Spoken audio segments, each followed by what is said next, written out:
Have you ever been so close to the happiest day of your life that you could almost touch it, only to hear one sentence that made your whole world go cold? What would you do if the women standing beside you at your wedding were secretly planning to ruin it? My name is Clara Whitmore, and the night before I married Ethan Hayes, I learned that betrayal does not always come from strangers. Sometimes it comes from the women you trusted enough to hand a bouquet and a place beside your heart. I worked for a children's education nonprofit in Savannah, Georgia, and for most of my life, people mistook my softness for weakness. Ethan never did. He was steady, thoughtful, the kind of man who made a room feel calmer just by walking into it.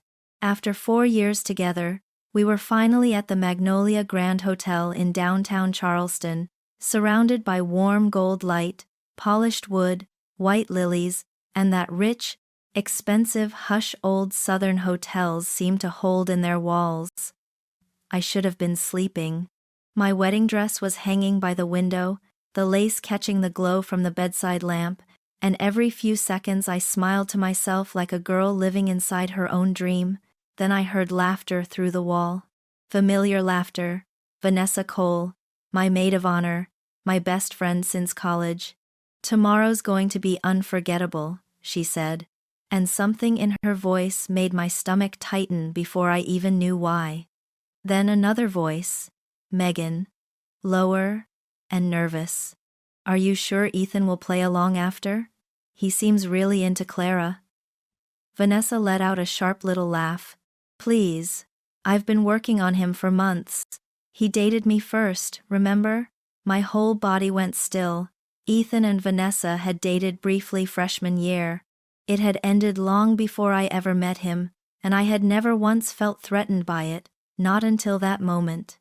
Then the details started coming, one after another, like glass dropping on marble. Chloe would accidentally spill red champagne on my dress during photos. Brielle would step on my train during the processional and rip it loose. Tessa said the real rings would disappear and fake ones would appear just in time for the ceremony. Lauren would make sure the wrong song played for our first dance. Vanessa wanted someone to bring up a prenup during the reception, just loud enough for guests to hear. Then she added one more twist. She was planning to send me old college photos of Ethan right before I walked down the aisle, just to throw me off balance. And then I heard the line, "I will never forget." "She has that smug, sweet little good girl act," Vanessa said. "Ethan needs someone with edge, not a woman who lives by schedules and fake perfect smiles." My hands started shaking so hard I had to press them into the comforter. My throat closed. My heart felt like it had dropped straight through me, but I did not storm next door. I did not cry. I reached for my phone, turned on the recorder, and captured every word. In 20 minutes, I lost 5 friends, but in those same 20 minutes, I made one decision that changed everything. They were not going to destroy my wedding day. I was going to rewrite it. I wish I could tell you I fell apart the second their voices faded. But I did not. I sat there in the dark, staring at my wedding dress by the window and my engagement ring glowing faintly against the hotel lamp, forcing myself to breathe without making a sound. The room that had felt magical an hour earlier suddenly felt airless. I could hear the soft hum of the air conditioner, the faint click of the bedside clock changing minutes, and somewhere in the fabric of the room, there was still the sweet perfume from rehearsal dinner, now so heavy it made me feel sick. My heart was pounding hard enough to hurt, but underneath the shock, something colder and steadier was beginning to take shape. If I walked into that next room crying, Vanessa would win. If I confronted them, they would lie. If I panicked, they would get exactly the chaos they wanted. So, I did the one thing they would never expect from me. I made a plan. I texted my wedding coordinator, Naomi Parker. "Emergency. My room. 6 a.m. Bring coffee. Don't ask questions yet." Then I slipped into the bathroom, turned on the sink full blast to cover my voice, and called my cousin Abigail Reed in Atlanta. She answered on the second ring, groggy but alert the second she heard my breathing. Clara? What happened? I kept my voice low. I need you on the first flight to Charleston. I need you here before noon. There was half a second of silence, then that fierce tone Abigail had whenever someone she loved was in trouble. Text me the hotel, I'll be there. And Clara, whatever this is, we are not losing.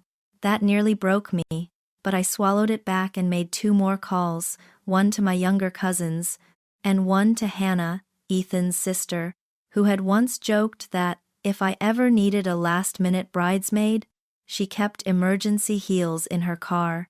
Around 4:30 in the morning, just when I thought the worst part of the night was over, my phone lit up with a message from Vanessa. Sleeping? Bride-to-be? I stared at it so long my screen dimmed. Even then, even after what I had heard, she was still performing sweetness. I typed back, barely, too excited, see you in a few hours.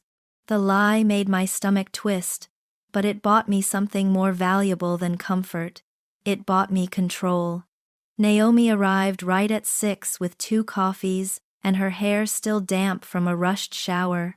I locked the door, hit play on the recording, and watched her face shift from confusion to disbelief to a kind of icy professional focus. I will love her for forever. Oh, absolutely not, she said when it ended. She set down her coffee, pulled the master timeline toward her, and within minutes, my room looked like a war room. Seating charts, vendor lists, makeup schedules, ceremony order.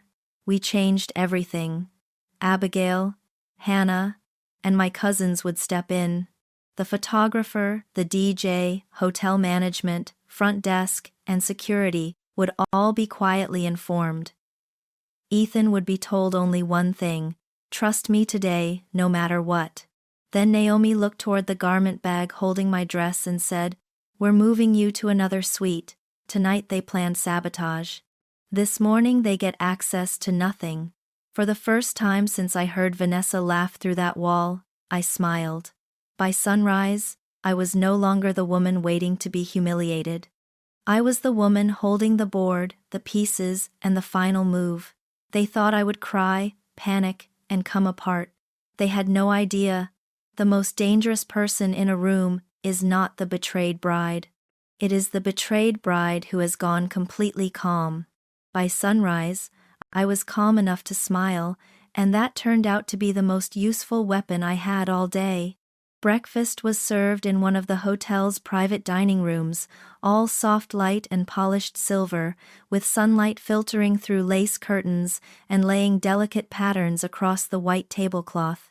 There were fruit plates, warm pastries, steaming coffee, and the quiet clink of forks against china. It should have felt elegant and intimate. Instead, it felt like sitting in the middle of a beautifully staged lie. Vanessa was already there when I walked in, flawless and bright, acting like the most devoted maid of honor in the world. "There she is," she said, standing to hug me. Her perfume was expensive and floral, and when she wrapped her arms around me, a chill ran straight down my spine. "How are you feeling?" "Happy," I said, and smiled like I meant it. Megan reached for my hand. Chloe complimented my skin. Brielle joked about how none of us had slept. Tessa asked whether I was nervous. Lauren gave me that soft, sympathetic look that now made me feel sick.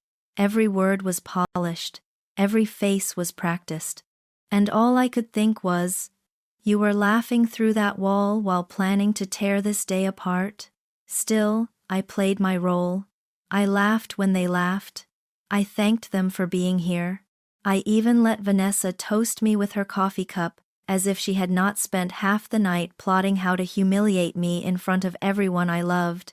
Then, right on cue, I set down my napkin and said, "I have a little surprise for you all.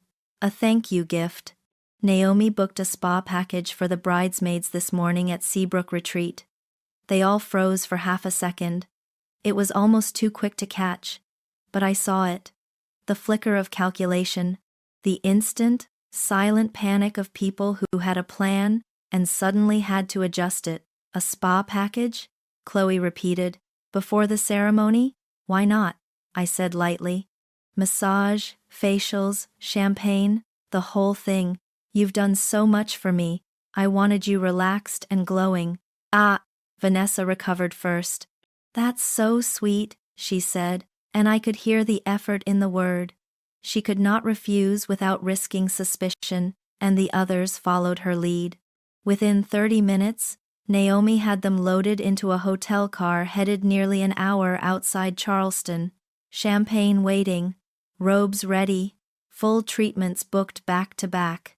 And, thanks to Naomi, a return time listed just slightly later than the one they thought they had been promised. Not enough to alarm them, just enough to trap them. The second they left, everything shifted. Abigail arrived with my cousins and Hannah, and my suite transformed into the bridal room I should have had from the beginning. Dresses were fitted. Bouquets were handed out, hair tools heated, laughter rose in honest bursts instead of brittle little performances. The photographer was discreetly told who mattered in the frame and who did not. The DJ was given the recording and precise instructions for later that evening. Mrs. Caroline Hayes listened to the audio with one hand pressed to her pearls, then set down her phone and said in a voice like ice over steel, "That girl has confused history with entitlement." After that, she made several quiet calls of her own. By noon, people Vanessa had likely counted on for support were suddenly unavailable, delayed, or otherwise neutralized. All the while, my phone kept lighting up. Vanessa asking for behind-the-scenes pictures. Vanessa asking where hair and makeup had been moved. Vanessa asking, almost too casually, what room I was in now. I answered slowly and vaguely, and when I stopped answering altogether, Naomi took over with polite little non-answers that said everything and nothing. By early afternoon, the tone of the messages changed. The spa was farther than they expected. Treatments were running long. Traffic back into the city looked bad. Their texts lost their sweetness and picked up edges. Meanwhile, I stepped into my dress with Hannah fastening the tiny buttons at my back, and Abigail adjusting my veil with careful hands. For the first time since the night before, I could breathe all the way down to my lungs. These women around me were not pretending. They were not studying my weaknesses. They were here because I mattered to them. Then, just as my earrings were going in, and the room settled into that quiet hum before a ceremony, Naomi knocked once and stepped inside. She held up her phone and smiled without warmth. "They just called," she said. "They're panicking." I looked at my reflection, touched one pearl earring, and felt something inside me go completely still. "Good," I said. "Now the show begins." "Good," I said. "Now the show begins." And within the hour, everything they had carefully planned to do to me came crashing down on their own heads. A little before 5, Naomi got the update from downstairs. Vanessa and the others had finally made it back to the Magnolia Grand in a rush of panic and perfume, still half wrapped in spa robes, hair softened by humidity, makeup touched but not finished, slippers slapping against the marble lobby as they hurried toward what they thought would be the bridal suite. But that suite was no longer mine. Naomi had already moved everything. Instead, hotel staff led them to a different room with perfect courtesy and shut the door behind them. Hanging on a rack were 5 dresses, not the elegant custom bridesmaid gowns I had paid for months earlier. Not silk, not chiffon, not anything that could be mistaken for grace. These were stiff polyester disasters in the ugliest shade of mustard yellow I had ever seen, with puffed sleeves, bulky skirts, and giant bows at the back that looked like they belonged in a discount costume closet. Pinned to the rack was a note in my handwriting. "Thought these might be more your style. A little sharper. Love, Clara." Later, Naomi told me the room went silent for 3 full seconds before chaos broke loose. Vanessa started shouting. Chloe called it insane. Lauren burst into tears when she realized the spa had wrecked the polished look she had planned for the ceremony photos. Megan tried calling Ethan, but his phone had already been taken off the board for the ceremony. Tessa apparently asked if they could just run in wearing the robes and explain later, but hotel security stopped that idea before it left the hallway. No robes in event spaces, no exceptions. Their choices were simple: miss the ceremony entirely, or put on the dresses. And because vanity will always kneel to desperation, they put them on. While they were fighting their way into mustard yellow humiliation upstairs, I was standing in the quiet just beyond the chapel doors, bouquet in hand, breathing in white roses and candle wax, while the music rose warm and steady around me. The light coming through the stained glass had turned honey gold across the aisle. Abigail and my cousins had already gone ahead in soft, graceful steps. Hannah stood ready with the real rings, exactly where she was supposed to be. Then the doors opened, and I saw Ethan. His face changed the second he looked at me. He did not know every detail yet, but he knew enough to understand that something enormous had happened and that I was still standing. That look alone carried me all the way down the aisle. The ceremony was everything it should have been. No spilled drink, no torn train, no missing rings, no wrong music, no sabotage slipping through the cracks. Only vows, light, and the feeling that I had pulled my own wedding day back from the edge with both hands. By the time the reception began, the 5 original bridesmaids had managed to slip into the room and take their seats at a back table near the service doors, their faces stiff with humiliation, their mustard dresses glowing under the chandeliers like a public confession. Abigail gave the maid of honor toast in Vanessa's place, and she did it beautifully. She spoke about loyalty, about showing up when it counts, about how love is proven not in easy moments but in the ones that ask something of you. She never once mentioned Vanessa by name, but every woman at that back table looked like they could feel the words landing. Then it was my turn. I stood, took the microphone, and let the room settle. "Last night," I said, "I learned that not everyone standing beside you in a bridesmaid dress is truly there to celebrate you." You could feel the air change. Forks paused. Glasses lowered. Even the staff seemed to stop moving. I looked toward the DJ booth and nodded once.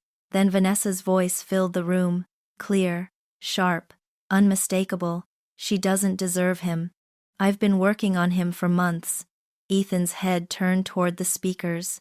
Guests stared from one table to another. A low wave of shock moved across the room in whispers and widened eyes. I let a few seconds pass, then raised my glass toward the back table. "To the women who stepped up for me today, thank you," I said. "And to the women who stepped down, I hope you're enjoying dinner." I heard the steak ran out. The room exploded. Laughter, applause, gasps. Vanessa shot to her feet, grabbed her clutch, and turned to leave, and right on cue, the DJ sent the next song rolling through the speakers, the exact track they had planned to use against me. A few people near the dance floor actually covered their mouths, trying not to laugh. Vanessa froze, then kept walking, faster this time, with the rest of them scrambling after her one by one in those awful dresses, and that was the part that hurt them most. Not that they were embarrassed. Not even that they were caught. It was that they were exposed in front of the very crowd they had expected to charm, manipulate, and win. And once they were gone, the room seemed to exhale with me. Their table sat half empty near the service doors, 5 mustard yellow napkins still folded beside untouched glasses, and the whole scene carried that strange mix of sting and comedy only real betrayal can leave behind. For a few seconds, I stood there with my champagne flute, listening to the last waves of laughter and stunned whispers move through the reception hall. Then Ethan came to me. He slipped one hand around my waist, pulled me close, and looked at me with an expression I will never forget, part confusion, part awe, part fierce love. "How long have you known?" he asked softly, the band warming up behind us and candlelight flickering gold across his face. About 12 hours, I said. He blinked, let out one short, disbelieving laugh, and shook his head. I married a far more dangerous woman than I realized. Only to people who earn it, I whispered back. Then our real first dance song began, the one they had tried to steal from us, and this time nothing interrupted it. No sabotage, no fake smiles, no waiting for the next blow. Just Ethan's hand steady at my back, my cheek near his shoulder, the scent of roses, wax and champagne in the air, and the deep relief of knowing the worst part of the day was behind me. The rest of the night unfolded the way a wedding should. Abigail made me laugh until I nearly cried. Hannah kept squeezing my hand every time we passed, like she still couldn't believe she had stepped into bridal party history that morning. Naomi moved through the room like a quiet general, admiring a battle already won. Even Ethan's mother, who had started the day like a polished southern lady and ended it like a force of nature, kissed my cheek and said, "I knew you were lovely. I did not know you were formidable." Somewhere between the cake cutting and the last round of dancing, guests had already started replaying the moment Vanessa heard her own voice come through the speakers. By the time Ethan and I made it upstairs that night, clips were already spreading through text threads and social circles from Charleston to Savannah. Within days, the story had taken on a life of its own. People I barely knew were messaging me about the bride who exposed her bridesmaids at her own wedding. Vanessa lasted only a few more months before moving to Nashville, and honestly, I think the shame of being recognized in those clips every time she entered a room finally got to her. About 6 months later, Megan reached out with a long apology, saying Vanessa had filled their heads with twisted stories about me for months. I believed she was sorry. I just didn't believe that meant she belonged back in my life. The others faded out quietly after that. No dramatic ending, no final confrontation, just silence, and maybe that was fitting. The mustard dress, though, never really disappeared. Naomi kept one and hung it in her office like a warning sign in polyester form. Abigail became more than a cousin after that. She became the sister life forgot to give me sooner. Hannah did too. And the older I get, the clearer that night becomes. I did not rewrite my wedding day to be cruel. I rewrote it because I refused to hand the most important day of my life to people who had no right to stand in it. Real friends are not always the ones closest to you in the pictures. They are the ones who stay beside you when the room shifts, when the truth turns ugly, when you need steady hands more than pretty words. I did not ruin their night. I simply refused to let them ruin mine. And the mustard yellow dresses? Those were just what happens when you underestimate a bride who heard everything.